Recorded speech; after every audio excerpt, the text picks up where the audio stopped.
Oh, we got a security here. We got an officer with a mission. Yeah, no, and a big one too. It looks like he works out. Yeah, I try, brother. I'm excited because I support the Blue. I have pig roast events that support you guys in law enforcement.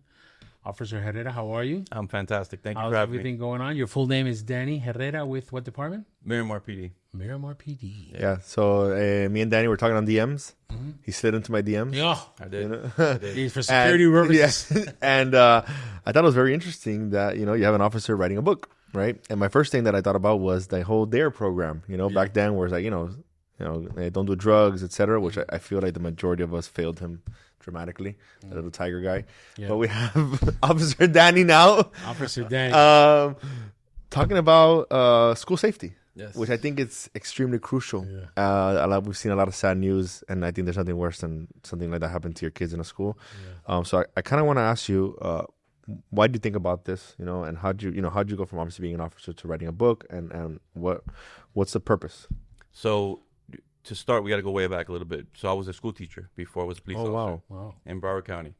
Born and raised in Hialeah, by the way. But how you go? My roots are, my roots in the right. county.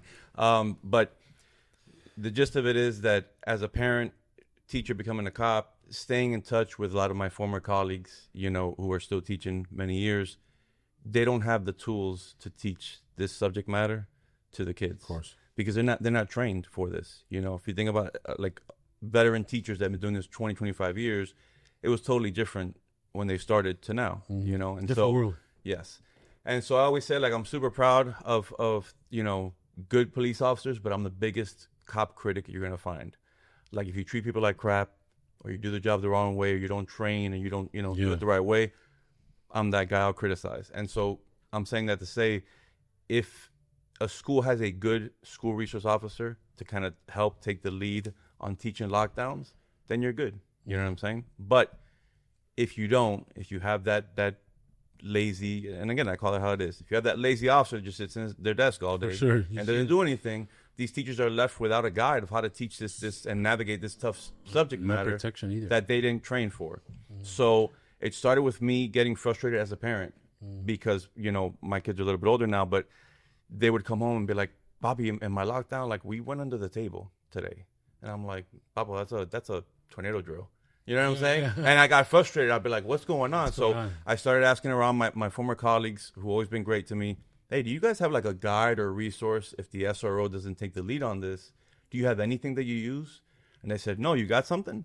And I'm like, some kind of plan. I think I may. You know what I'm saying? Yeah. So the first thing I did was create like a first draft, send it out to a select people, again, my former colleagues that would be honest with me.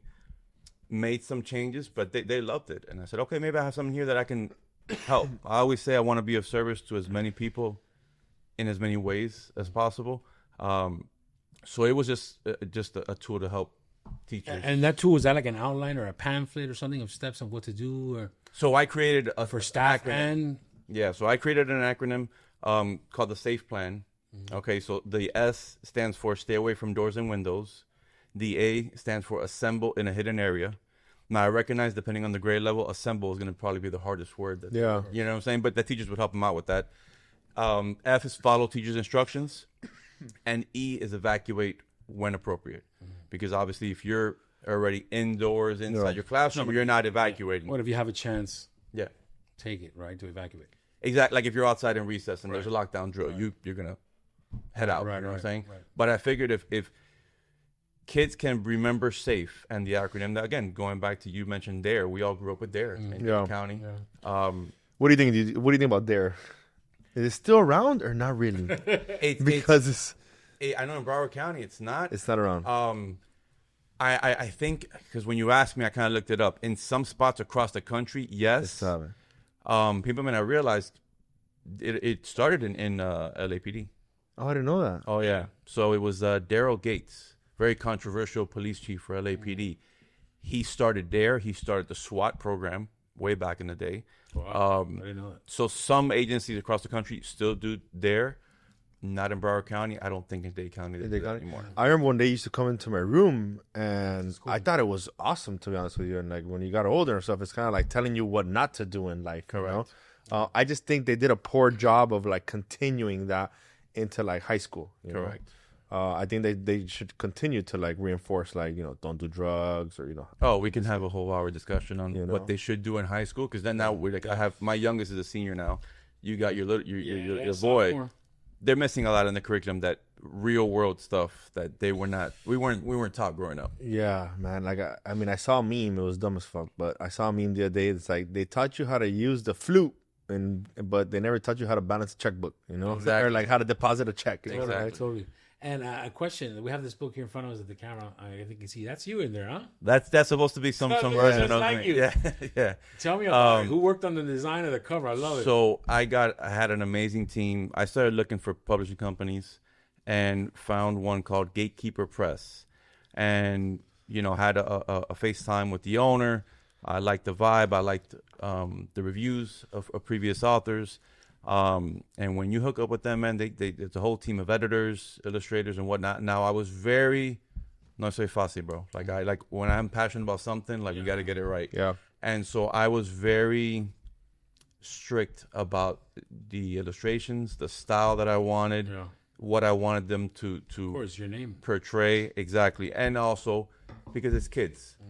Especially the little ones, they're gonna go off the illustrations. Yep. Absolutely. So, for example, there's one page there where it's a close up. The main character Jacob, which is my youngest son's name, Let's see here. and in that page, he talks about being this one. Seems like a simple illustration, but that they had to perfect that one, because that page is talking about how Jacob is nervous about lockdown drills. Most little kids are, and so the illustration had to show the feeling there. But yeah, I like the design. yeah, and it's crazy because so Jacob, again, the main character, named after my youngest, looks like my son did at that age. Got you. There's Mia, who looks like my daughter did at that age. My daughter's Mia. That's great. You know what I'm saying? So So and then Christy is my wife's name. Looks like my wife did at that age. Aww. So I threw them all in there. But Yo, so let me tell you right now, because you're an intimidating looking dude, to be honest. I'm a big guy, but you got muscles and tattoos and stuff. This is a softer side as you as well for your message, right? correct. You know what I'm saying? So you're not really that scary, because you look a little scary, but No, and you don't want to get pulled over by Danny, but and I don't want this to sound some kind of way, but I get that a lot. Yeah. Okay. And it's crazy because, of course, in our little group chats of like my jiu-jitsu buddies or my buddies, we all like bust balls. And they were like, of course you had to put that in the story, because in the beginning, but that's what you just said. Kids tell me that. So in the beginning of the story, the kid Jacob makes a reference to like, the officer looked scary and tough, but I noticed he's like high-fiving everybody. And he's like, Yeah, I remember. nice. I read You know that what I'm part. saying? So it wasn't about like, there you go, softer side of yeah, there you go. Officer Pitbull Danny. There he Yeah. is. Yeah. But that's good, Primo, because we need that, like you said, communicating to the public that police officers are there for your help. They're not there. Oh, yeah. Tickets. I'm curious to know, how do kids? I know how obviously you see the news with the situation, with the way people feel about cops and everything.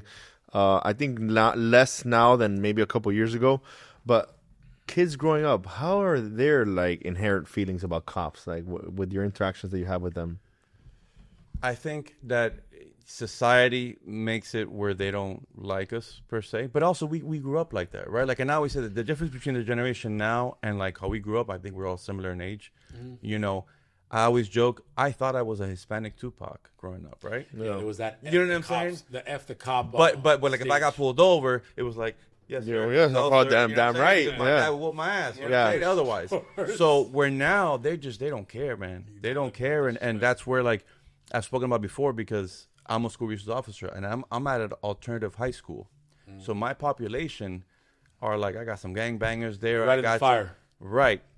Which is perfect for me. I always joke I'm the only officer in my agency that loves my school. I came from street crimes before I got into the schools.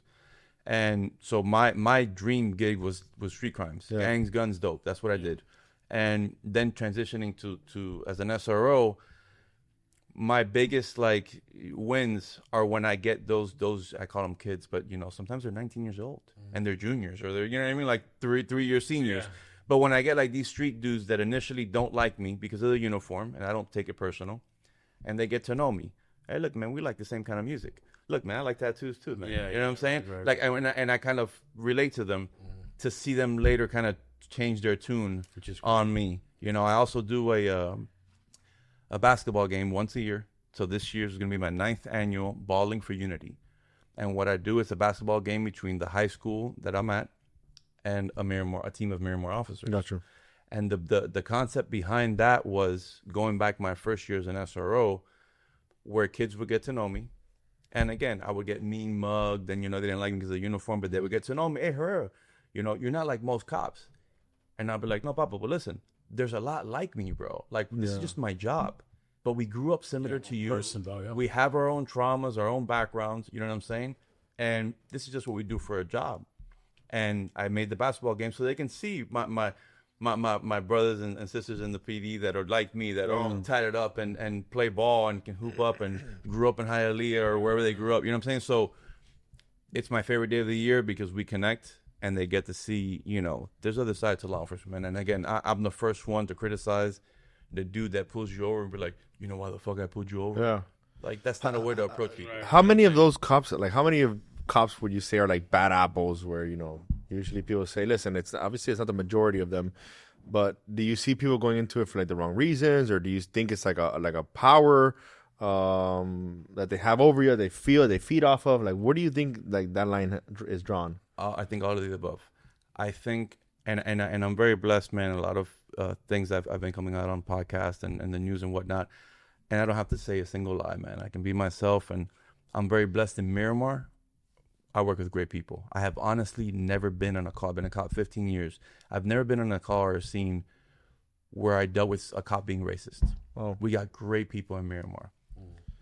I would be foolish to say all cops are this or no cops are that. I always tell my kids, any sentence which starts with all, none, every, nobody, the next thing you say is probably a lie, right? There's too many people.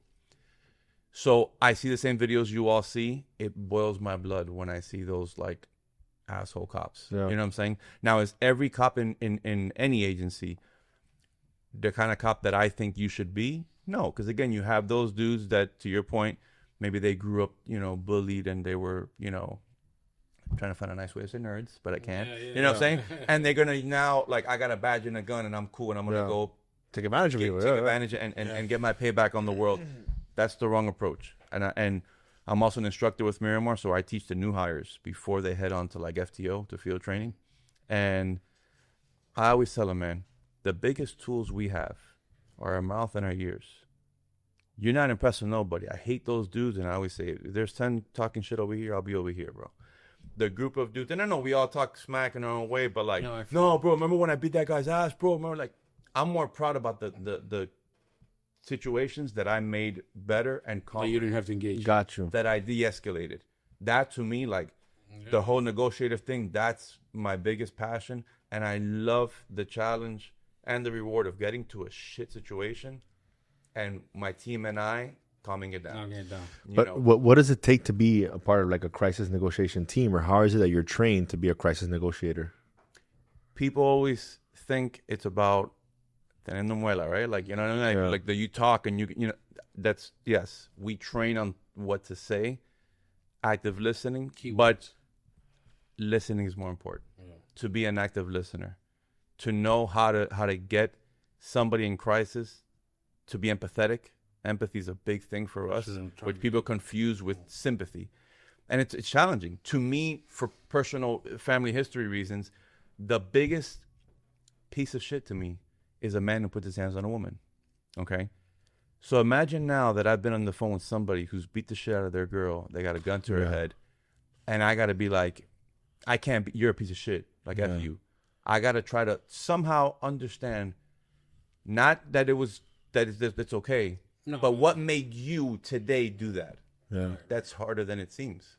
So I would say empathy, being a good listener. We look for, when we're looking for new members, we look for officers that we've seen on calls, you know, on the road or whatever, that, again, it's a bad situation and this person calmed it down.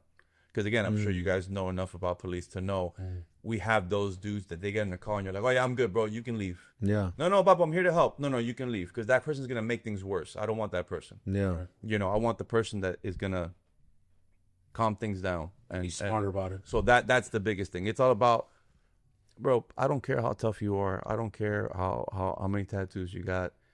Everybody wants to be listened to. Everybody wants to feel heard, or not just heard, but listened to and respected. And when you see a lot of people in crisis, whether they have a hostage or they want to kill themselves, they're missing that. So my job is to listen. Yeah. Yeah. I was gonna say, I saw the Parkland documentary or Netflix show lately. Have you seen it or no? The one the building 12 or something like that. Yeah, Parkland shooter. the Parkland shooter. I lived at NBC when I worked Yeah. there. And then apparently the officer that was on duty or the cop that was on duty, he just like walked the other way or he pretended like he was going the other way. Yeah, you saw him on video. That was asinine to me. Not responding. And I know that he got reprimanded and et cetera, whatever. It's water under the bridge.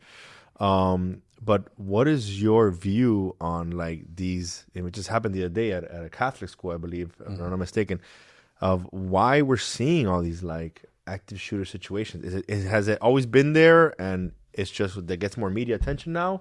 No. And I wanted to get your point of view on that, and how can we try to help prevent these things? I think that when you look, so I'll take you back to when I taught. I remember like yesterday when they introduced the bully box. I'm a young teacher in Miramar, and I said, this is going to be a disaster. And parents don't want to hear this, and school board officials don't want to hear this. But I bet you anything, if you asked parents and school board and everybody, would you rather have more fights where everyone's okay and less shootings, or less fights and more shootings? Which one do you prefer? And I'm bringing that up because when you change the way that we grew up, we would fight. It was done. The next day, there was a mutual respect. You didn't have to be best friends, but we're Got out of you, yeah. Did we have these crazy shootings? So now you have all these kids. And we fought a lot. Yeah. There was a lot of fights. Yeah. And I always say I was the shyest, most quiet kid in the neighborhood growing up in La Grande there in 68th. And I'd have to fight a lot because they thought my being quiet was a weakness. But I defended myself. And you know, where now it's like you're going to go run tell somebody. You're going to like hold all that inside. There's a mental illness problem, I think. But they're not letting out their feelings the way that they should. Sometimes, again, it's like a controlled aggression. I rather there be a little fight in school. A little bloodshed. Yeah, well, I mean, No big deal. Piñacera. but I rather that than this student that's going through stuff, holding all that inside until he just goes crazy and kills 15 innocent people. Yeah. You know what I'm saying? It's just. And what do you think about the solution of arming teachers that I see being pushed all the time now? Is that you think that's actually possible? You being a former teacher and now a cop. I think there would be so many hurdles for that to be a reality. Again, look at the challenges of just having teachers teach lockdown drills. That's an enormous challenge because they're not used to that. You imagine now they arming themselves them, are scared, yeah. you know? And I'm sure like you have some young teachers that on their own have their, Yeah. to protect themselves and train on their own. But you're going to get that older woman who's been teaching 30 years to carry. That's a tough go. That's true. That's true. You know? It's true. They're not going to want But to. going back to the Parkland thing, obviously, that's the opposite of the type of SRO you want. You have mentioned earlier, you know, water under the bridge. You know, there's a bridge he can't get under, bro. Like that. Whether he, you know, is living as a free man, his mind is gonna be the end of him because you cannot let that go. His conscience must be. Yeah. You see the video of him fleeing. Yeah. Exactly. And I'm very proud in Miramar.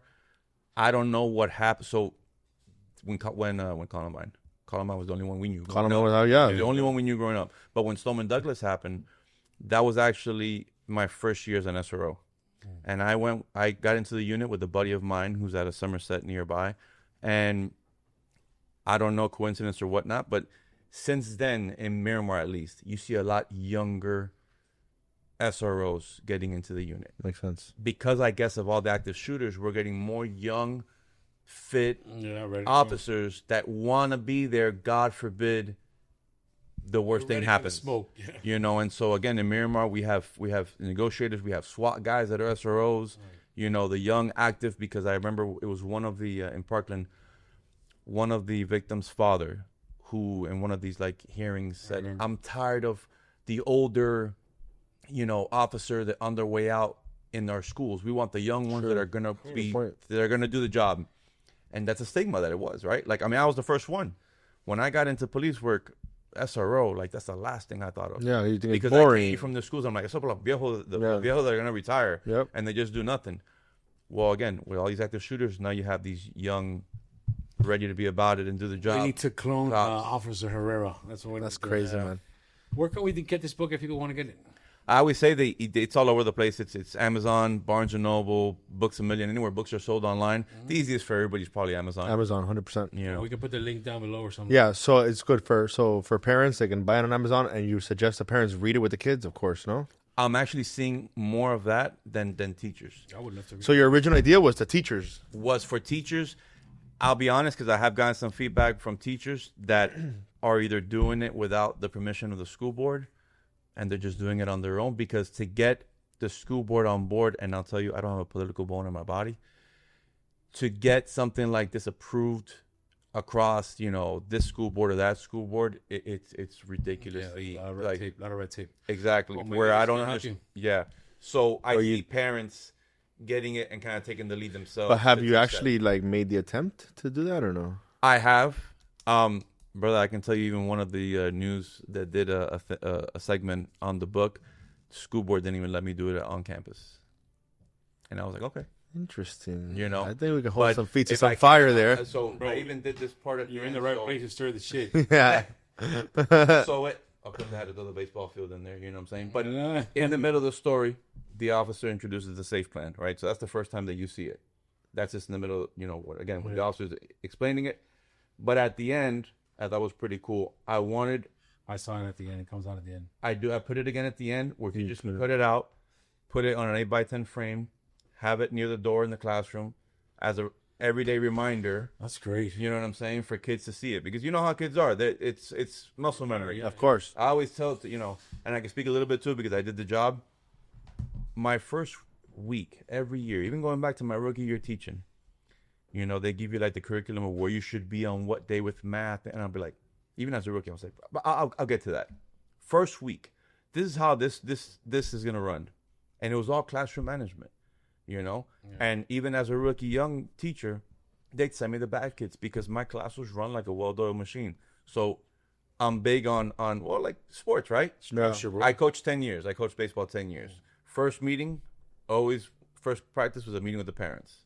And even when emails and everything was popping, old school, I'd have the handouts. You would like to touch up? Rules and expectations. There's nothing you can ask me that's not on there. I don't know. But now you're aware of what's expected, and you know it'll be smooth sailing from there. But if you don't, if you then you have the parents acting crazy in the baseball. You know, they're Chat. They're He's one of those guys. they're, isn't he? they're, please don't coach from the Yeah. stands. You know what I'm saying? But no, we went over it. So Yeah. the safe plan being somewhere where they can see it day in and day out, I think is a great idea for kids. I love it. I Hopefully love the whole it- plan and the whole thing, man. Where can they find you on Instagram? Do you have an Instagram for this? Or? Yeah, so I'm still new to the gram. That's where I slid in those Yeah. DMs. Officer Danny Safe is where Oscar it's at. Danny Safe. Yeah, I love it. I appreciate it, bro. You're not so scary, bro. No, Not so I'm scary telling at you. all, yeah. Not so I scary, but I appreciate that. definitely don't want to come across you as a Nah, I bad guy. appreciate that. Thank you guys so much. Thank you for your time and the information, buddy. guys. Thank Check this out. Let's do a Look, little he quick doesn't look video. scary there. Nah, he looks super nice.